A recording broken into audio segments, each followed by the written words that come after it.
Kaya't kung ang sino man ay na kay Kristo, siya'y bagong nilalang. Ang mga dating bagay ay nagsilipas na. Narito sila'y pawang naging mga bago. Bagong taon, bagong pagkakataon. Ito ang 702 DZAS, FEBC Radyo TV, Agapay ng Sambayanan. Isang pinagpalang araw po sa ating lahat.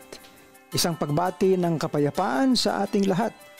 Sa ikalawang Kapaskuhan na tayo po'y nasasailalim sa kalagitnaan ng pandemyang ito. Alam niyo po ang kapayapaan, ang magandang tidings, ang mabuting balita tungkol sa ating Panginoon sa kanyang pagparito ay para po sa lahat. At ang dalangin po natin na ang kapayapaang ito at ang kagalakan kay Kristo ay mapa sa ating lahat. At hindi lang po ito para sa ating mga churches, hindi lang po sa ating mga lipunan, para din po sa ating mga nasa pamahalaan, sa ating government. At ito man ay national or local, ay inaabot po natin ang lahat. Ang sinasabi po doon sa 1 Timothy chapter 2 and verses 1 to 5, and let me read this to you.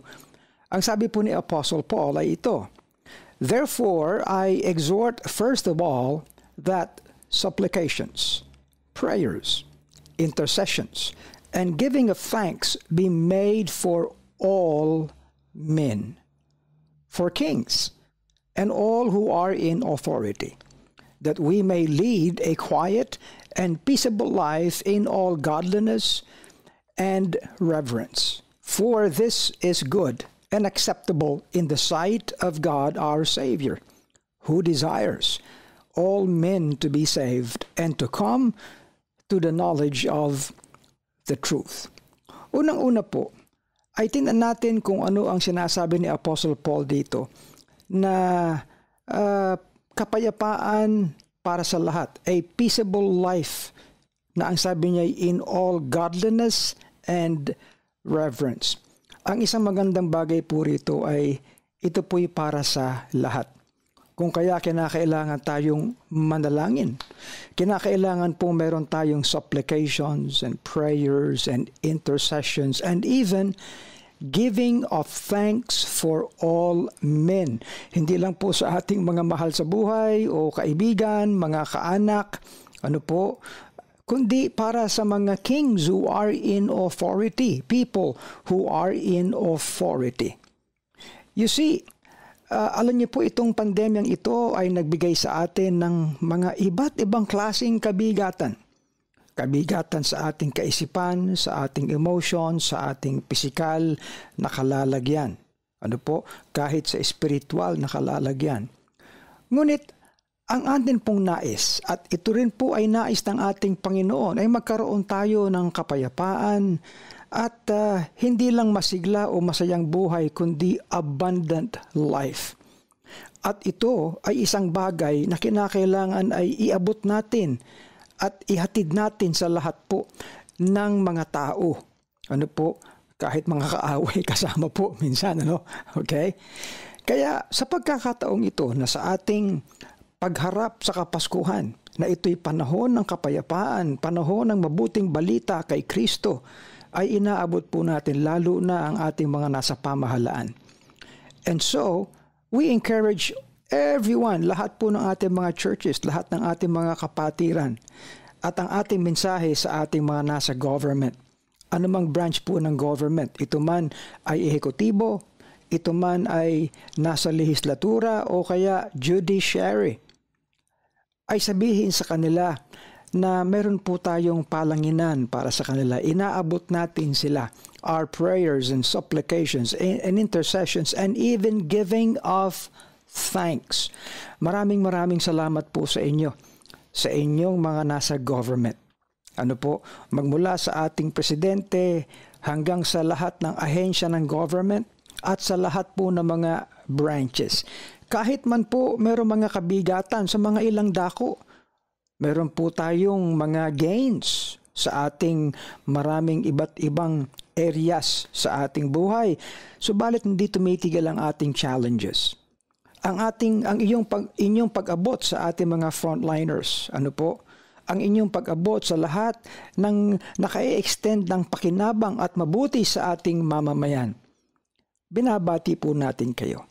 At ang sinasabi natin, kayo lahat po, magmula sa ating presidente hanggang sa lahat ng nasa executive branch, kayo mga nasa legislatura, kayo mga senators at mga congressman, kayo mga nasa judiciary, kayo mga nasa iba't ibang ahensya ng government, at kahit na sa mga local government, ito man po ay mga rehiyon, mga probinsya, mga syudad at mga barangay.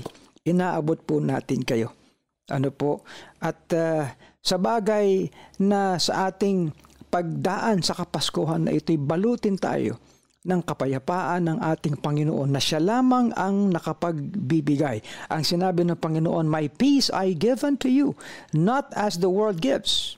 Ano po, na siya lang ang makapagbibigay sa atin, at alam natin lahat na ang kapayapaang yan ay na kay Kristo lamang. Ano po? Well, we want na meron po tayo mga kayamanan, mga kasangkapan, ano po, meron tayo mga iba't ibang mga gamit at mga tulong na nakukuha sa iba't ibang bansa, iba't ibang sektor.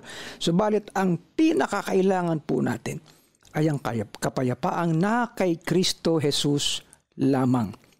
At ang palanginan na sinasabi ni Paul ay yun ang tinutunguhan, that we may lead a quiet and peaceable life in all godliness and reverence. At hindi lang po ito ang sinasabi ni Paul. Ang kanyang himok na ang sabi, magpalanginan po tayo, ano po, ay hindi lang upang magkaroon tayo ng gayong kapayapaan sa ating kalooban at kapaligiran, kundi magawa din po natin kung ano ang mabuti at katanggap-tanggap sa mata ng ating Panginoong Hesus. Ang sabi niya, "For this is good and acceptable in the sight of God, our Savior." At kahit man po sa ating mga nasa pamunuan, nasa pamahalaan, let me encourage you, ano po, hindi lang po tayo naglilingkod sa ating bayan upang maipakita natin sa ating mga kababayan na tayo ay equipped, tayo may kakayanan, magaling tayo, matalino tayo. Hindi lang po ito, kundi ginagawa po natin ito upang tayo'y magbigay kaluguran, upang magawa natin ang mabuti sa harap ng ating Panginoon at kung ano ang katanggap-tanggap sa Kanya. Well, some people do things sapagkat sumusunod lang sila sa batas, sa ating kautusan. Maganda naman po yung ating mga provisions ng ating batas. But let us not just be too legalistic, ano po, too concerned sa kung ano lang ang provision ng batas, kundi kung ano ang magandang bagay sa harap ng ating Panginoon. At higit sa lahat, ito po'y para sa lahat-lahat na. Ang sabi ni Paul ay that God desires all men to be saved and to come to the knowledge of the truth. Abay, napakaganda po nito. Daraan po tayo sa pagdiriwang ng Kapaskuhan. And we will have times, lalo na ngayon, na medyo magaang-gaan na ang kalalagyan po ng ating mga quarantine. Lalabas na ang mga tao. Ano po? And we desire to enjoy every moment sa Kapaskuhan na pong ito. Subalit, let it be that our desire, as God desires, is for all men to be saved, to be able to experience the saving grace of God through Jesus Christ our Lord, and that everyone may come to the knowledge of the truth.